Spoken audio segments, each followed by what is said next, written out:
Good afternoon, Tzaharaim Tovim. If you saw my message, just a reminder to treasure every moment of life because there are no guarantees. At any rate, I wish comfort and healing to the family of a former student of mine who we just found out this morning had died. Parshat Tetzaveh, the light we shine forth and its message. We begin this week's discussion with the teaching of Rabbi Lord Jonathan Sachs, alav shalom. With Parshat Tetzaveh, something new enters Judaism. Tarat Kohanim, the world and the mindset of the priest. Rapidly, it becomes a central dimension of Judaism. It dominates the next book of the Torah, Vayikra. Until now, priests in the Torah have had a marginal presence. This week's Parsha marks the first time we encounter the idea of a hereditary elite within the Jewish people, Aharon and his male descendants, and their role to minister in the sanctuary. For the first time, we find the Torah speaking about the robes of office, those of the priests and the high priest worn while officiating in the sacred place. The first time, too, we encounter the phrase used about the robes, lekavod ule tiferet, for glory and for beauty. Until this point, kavod, in the sense of glory or honor, has been attributed only to God. As for tiferet, this is the first time that this word and concept appears in the Torah. It opens up a whole different dimension of Judaism, namely the aesthetic. All of these phenomena are related to the Mishkan, the sanctuary, the subject of the preceding chapters. They emerge from the project of making a home for the infinite God within finite space. The question I want to ask here, though, is this: do they have anything to do with morality? With the kind of lives the Israelites were called upon to live in their relationship to each other, where does this fit in? If so, what is the connection? And why does the priesthood appear specifically at this point in the story? In this particular week's discussion, there's a great deal of focus on the clothing, the garb of the Kohanim. Why is this so important? Let us think together about this just for a bit. How do we project ourselves to the world? What is the inner truth of us that we want to project? And what do people see when they look at us? How do we use our physical appearance to let our inner light shine forth? As the Kohanim are such an important part of the story of the Bnei Yisrael at this point, and become a focus for the Kedushat Ha'am, for the sanctity of the entire nation, and the special nature of this people, great attention is placed on how they are seen and perceived. Note that before we get to this topic, we learn as follows in the very beginning of the Parsha. Vata Tetzaveh, from which it gets its name, et Bnei Yisrael vayikhu alecha shemen zayit zach, kati l'mo'or u'la'alot ner tamid. And you will command the children of Israel, and they will bring to you pure olive oil for lighting, to kindle the lights continually. In the tent of meeting outside the dividing curtain, that is in front of the testimony, Aharon and his sons shall set it up before the Lord. Me'erev ad boker lifnei Hashem chukat olam. From evening to morning, it shall be an everlasting statute for their generations from the children of Israel. The Ner Tamid, as we know very well, continues to be part of our lives today, representing the light of God, the Shekhinah, that is always shining forth, and in so doing, reminding us to let our own lights shine forth as well. This ties us to our Jewish collective vertically through the generations, as well as horizontally, from community to community. Similarly, the idea of leadership, that is to watch over us while reminding us of who and what we are, is well established at this point. It is in this context that we move to a discussion of the special clothing that the Kohanim, the children and the descendants of Aharon, will wear.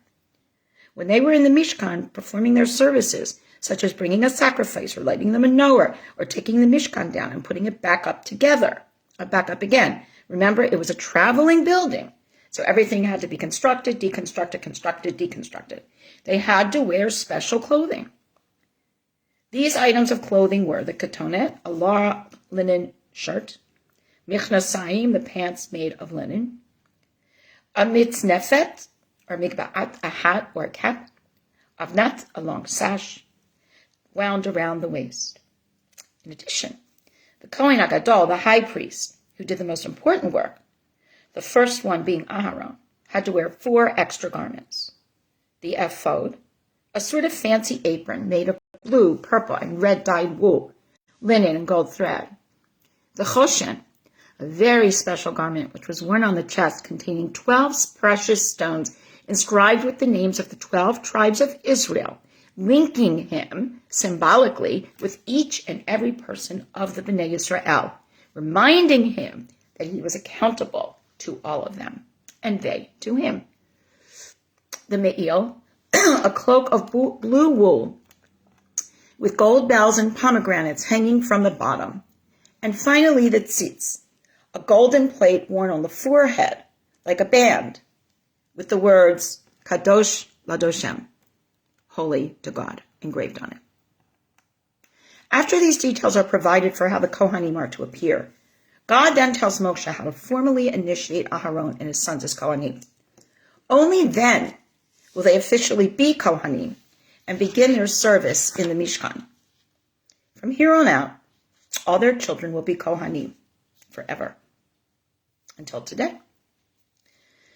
Now that the leadership is established, the rules and regulations are given, and the complete and full relationship between all parties and God is established.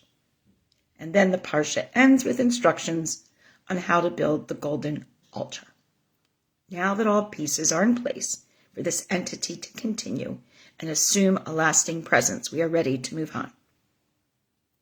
All of these details are, we believe, provided with love and intentionality, and an understanding that ultimately they will increase meaning and understanding in the human beings that are part of the community. Aviva Zornberg shows this through the repetition of language in the instructions as exemplified in these verses from chapters 27 and 28. Va'ata tetzaveh, va'ata hakrev alecha, that you shall command the children of Israel, and they will take to you mikhu elecha, the shemen zayit, the olive oil crushed for lighting to kindle the camps, and you will bring near your brother Aharon and his sons from among the children to serve me. Aharon, Nadav, Avihu, Eliezer, Itamar, Aharon's sons. Asita, you will make the holy garments for your brother Aharon for honor and glory. Va'ata tedaber, and you will speak to all the wise-hearted whom I have filled with the spirit of wisdom, and they will make these garments to sanctify Aharon, so that he may serve me, God, as a Kohen. Aviva teaches as follows.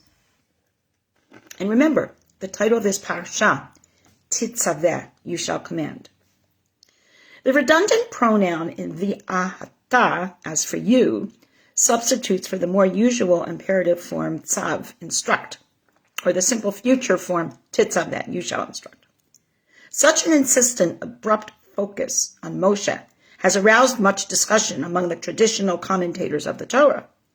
This unusual form, ve'ata, and as for you, becomes more insistent and perhaps more challenging as it is repeated. Moshe is placed at the epicenter of God's address, initiating his brother Aharon into his dynastic role as high priest.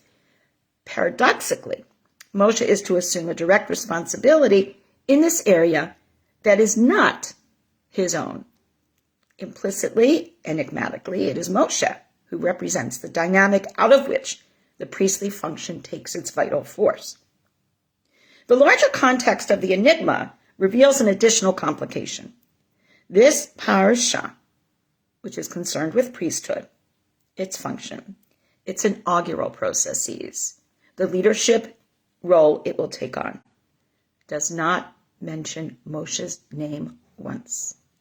While ve'ata, and as for you, is continually repeated, the name Moshe does not appear. This, in fact, is the only parasha in the last 4 books of the Torah that does not explicitly mention Moshe or include Moshe as a narrator. The paradox is compelling. Absence and presence, anonymity, and insistent naming. Notice that the Parshat is almost always read during the week in which the date traditionally associated with Moshe's birth and death occurs, the 7th of Adar. So, as Aviva, our cherished commentator and professor of English literature, points this out, one cannot help but note the very personal nature of the interaction. We often speak of the balance between discipline and doing the correct thing and free choice. Do we lose it when we yield to and accept the discipline? If these instructions are given with care and love, can we accept them in the same way, with humility and not hubris? What exactly is this light that is to emanate from the Kohanim in their sparkling and beautiful garb? Why is this high degree of detail provided here, maybe seeming effusive to some? As I have shared, I am presently learning Sefer Shemot with the 8-year-old in our family, wonderful Adele Krieger. We just recently learned the middle of Parak Bet, where all the details of how Moshe was carefully tended and taken care of are articulated. We noted that a great amount of detail is given about the basket into which Moshe is placed and the many women involved in his care. While traditional commentaries talk about the details of the construction of the basket in terms of hiding from the wicked decree of Pharaoh, we spoke about the care that was taken to ensure Moshe's well-being, and that so many women, Yocheved, Miriam, Batel, her assistants, Shifra, Pua, are included in this process, showing compassion, love, the light within them. Further, we have already discussed here that this story of the saving of this one baby boy could very well, and probably was, repeated for many others. There's so much love and light in our Torah. It is really easy to find and appreciate if we are willing. I would propose that this is what we are witnessing here, as these instructions are provided, not as demands, as Zornberg proposes, but rather as actions and initiatives taken on to bring the light of the relationship between God, Moshe, and the Kohanim, as well as the people, out into the open. Abi Weber of the Jewish Theological Seminary writes as follows in Trua, an organization dedicated to concern for human rights. In religious and spiritual communities, I am often asked to shed layers, that is, to dig deep into my soul, discerning what truly matters and letting go of the rest. There is a sense that spiritual connection has to do with getting rid of the extra stuff that builds up, of drilling into the core of things. So it is interesting that this week's Torah portion, Tetzaveh, is actually all about putting on all the extra layers. The focus here is on Aharon, who is to become the high priest of the soon-to-be-built Mishkan. The Israelites are commanded to give Aharon Bigdei Kodesh, holy clothing, for the sake of the dignity and adornment that that position requires. These sacred garments are to be crafted by skilled artisans and include a breastplate, a robe, a fringed tunic, a headdress, a sash, and an ephod, which Rashi translates as a sort of fancy apron. Each garment is described in all of its particulars, its gold, blue, purple, and crimson yarns, its fine linen, its braided chains of corded work in pure gold.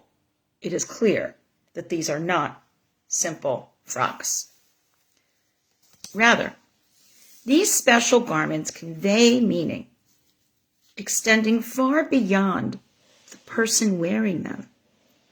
Okay, so we get that these descriptions could be seen by some as being rather extensive, to the point perhaps even of being ridiculous.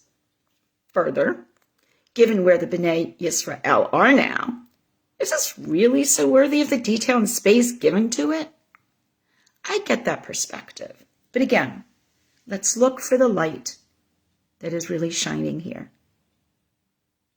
In my multi-faith work, I do a great deal of reading about various groups and their history, so I can truly see my colleagues and brothers and sisters in faith in the largest sense. We must see each other and the light we shine forth in order to work together in a meaningful manner. In my reading of the 1619 project by Nicole Hannah Jones, which has been getting so much attention lately, this point is repeatedly made here, as in many other sources and stories, about the importance of the church and the functionaries and communities that have been maligned and persecuted in general society. We spoke last week about the beauty of these churches, even in, and sometimes especially in communities with such a difficult history of the people who worshiped in those churches, in those synagogues, in those mosques, in those places of worship. The members of the faith community enter their beautiful structures. They see their well-dressed functionaries, the priests, the reverends, the rabbis, the imams, the sheikhs, and they feel good about themselves, individually and communally, regardless of what is happening outside to oppress them. The light shining in these places of worship and gathering, the regal garb of the pastors and reverends and imams and rabbis, and the gracious surroundings bring out the light within them that may be hard to find in their everyday lives, replete as they are with challenges and difficulties. This very notion may apply to the Mishkan and the Kohanim. For indeed, we must recall that life at this point was quite challenging and difficult, wearing the people down daily. There had to be a place that shone with light to remind them of their own lights within. And given that this Mishkan was portable, perhaps the degree of detail given here provided more of a permanent and grounded feel. Yes, we are moving from place to place. We don't have a permanent house, if you will, a structure, but we do have our permanent home. It's found within ourselves, within our community, within our garb, within our Mishkan, within the Shekhinah, the presence of God that accompanies us wherever we go, in spite of the fact that the Mishkan will repeatedly be put together, taken apart, reassembled, taken apart, and so on. We know that places of worship have provided this sense of consistency and permanence and the pride that comes with that for many groupings throughout history. Next time you are in any place of worship, consider why it was constructed with such care and love, whether it be simple or very extensively decorated, and the joy and comfort it must have brought and brings to its adherents. It is within this framework that we read about the Kohanim, their office and their appearance. As everything is instructed by God, there is both grandeur here for the community, as well as scripted humility for the leaders, the Kohanim, who within the symbolism of their very garments are reminded of the necessity for humility. The focus is on God. The tzitz on their forehead, they look up toward God. It is on the community, the breastplate, the shochen, that the high priest, that the Kohen HaGadol wears, is the entire community. The emblems, if you will, of all of the tribal families that make up the Bnei Yisrael. The focus is on the coming together of all members of the collective. The Kohanim are the facilitators of this process, not to be above or unresponsive to the wholeness of all that Bnei Yisrael is. They are to contribute to the collective light, not detract from it with hubris or taking on roles not indicated for them. In fact, we will see the negative results when this does happen, and it will. Here we have a very specific understanding of what leadership is and is not within the totality of the framework presented. Let us look at just one detail and consider how this works. Rabbanit Michal Tikachinsky of Bet Morasha of Yerushalayim has us think about this dynamic when she teaches the following about the bottom of the robe of the Kohen HaGadol. A golden bell and pomegranate, each one set meaningfully on the bottom hem of the robe all around. And Aharon shall wear it when he serves, and its sound will be heard. Vayishma kolo, when he comes to the sanctuary before God and when he goes out. While these verses may seem simple at first glance, and they are in Shemot, Parak 28, in the original Hebrew it is unclear who or what is making the sound. Vayishma kolo. Who is meant to hear it and what purpose it serves. Rashbam explains that the bells on the hem of the robes would jingle, and this sound would notify the other priests that the high priest is approaching. The golden bells would strike one another because the Holy One, blessed be God, commanded that no person shall be in the tent of meeting when he comes to atone in the sanctuary until he leaves. Therefore, God commanded that its sound will be heard when he comes, so that those who hear it can distance themselves.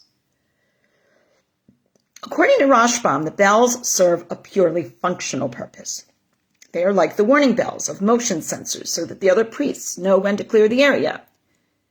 And similarly, Ramban explains the reason for this is so that the angels of God do not obstruct. As Ramban explains, the bells are a warning to the angels, so they do not deny entrance to the high priest, like an entry code to a gate. These two explanations understand that there is a purpose to the physical sound of the bells. They alert those in the vicinity and are intended to cause a reaction on their part. The functionality of these bells are not always interpreted in such a literal sense. They have also been understood in a more symbolic way. According to the Midrash on Parshat Acharemot, the sound of the bells is a sign of respect. It is like lightly and politely knocking on the door to God's house. The high priest, the Kohen HaGadol, has to knock on the door, or more precisely ring the bells, before he can enter the sanctuary. Rav said, do not enter a city suddenly and do not enter a house suddenly. When Rabbi Yochanan went to inquire about Rabbi Hanina's welfare, he knocked on the door. And if someone who enters the home of his friend of flesh and blood needs to knock, all the more so, the high priest needs to knock when he enters the Kadosh Kadoshim. Therefore, when it is written, Vayishma kolo, it is left to us to interpret who is responding to the warning, who is acknowledging the limits and boundaries, who is being called upon to allow that light to shine through. So here we have this extensive explanation of just one of the many elements of the garb. In this instance, the bells on the bottom of the robes of the Kohen HaGadol. Now we know what often happens with royalty and leaders who forget that they are accountable to others. They do not remember that with any special privilege, any special office, particular robing, comes responsibilities, and that they themselves are subjected to a higher purpose. Yes, there's majesty in our places of worship, in the garb of our religious leaders, in a communal gathering, and ultimately, this is provided for the purpose of having everyone's light shine through without obscuring the light of any one person with your own. If we approach this explanation with the notion that as the Kohanim and the Kohen HaGadol have their light shine through, this is to inspire and enable every member of the Bnei Israel to do so as well. To remember this is to treasure one's own light and the message it invokes with humility, not a sense of self-importance. This cannot be commanded, but must be embedded in the intentionality, ve'ata, and for you, as God says to Moshe, in the repetition within this Parshat. No matter what our station or our position in life, we almost feel that ve'ata, yes, each person was created for a reason. Each person is special. Each person has a gift to convey to others. Each person has a light to shine forth. And it is our task to make sure that everyone is able to do that. It is in doing so that we exercise our choice of how to accept the discipline that we are entrusted with here and in all of our lives to ensure that all of us can have our light shine forth. Shabbat Shalom lekulam.